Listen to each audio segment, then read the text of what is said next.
നമ്മുടെ question 12ൻ്റെ square 144 ആയാൽ root 1.44ൻ്റെ വില എത്ര എന്നാണ് ചോദ്യം. അപ്പോൾ എങ്ങനെ ചെയ്യാം?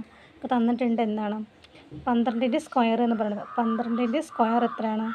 144. അപ്പോൾ എത്രയാണ്? അപ്പോൾ റൂട്ട് 144 എത്രയായിരിക്കും? 12. ഇതിൽ നിന്ന് നമുക്ക് എന്താ ചെയ്യേണ്ടത്? റൂട്ട് 1.44 ചെയ്യേണ്ടത്. ഓക്കെ, അപ്പോൾ നമുക്ക് ആദ്യം റൂട്ടില്ലാണ്ട് ചെയ്യുക. അപ്പോൾ റൂട്ടില്ലാണ്ട് എഴുതുക. അപ്പോൾ റൂട്ട് 144 എത്രയാണ്? 12 എന്ന് എഴുതുക. ഇനി റൂട്ടിന് പോയിൻറ്റിന് ശേഷം എത്ര സംഖ്യയുണ്ട്? 1, 2 സംഖ്യയുണ്ട്. അപ്പോൾ ആൻസറിൽ എന്താണ്? പാതി എടുക്കുക. ഇപ്പോൾ 2 സംഖ്യ ഉള്ളതെന്ന് വെച്ചാൽ ഇപ്പോൾ 2 സംഖ്യ 12 വയ്ക്കുക. ഇതാണ് ആൻസർ. 12ൽ ഒരു സംഖ്യ, ഇപ്പോൾ 2 സംഖ്യയാണ്. നമുക്ക് എഴുതുമ്പോൾ എന്താണ്? ഒരു സംഖ്യയായിട്ട് പാതിയായിട്ട് എഴുതുക. അതായത് ഇവിടെ ഒരു സംഖ്യ കഴിഞ്ഞിട്ട് പോയിൻ്റ് ഇടുക. അതായത് 1.2 എന്നായിരിക്കും നമ്മുടെ ആൻസർ.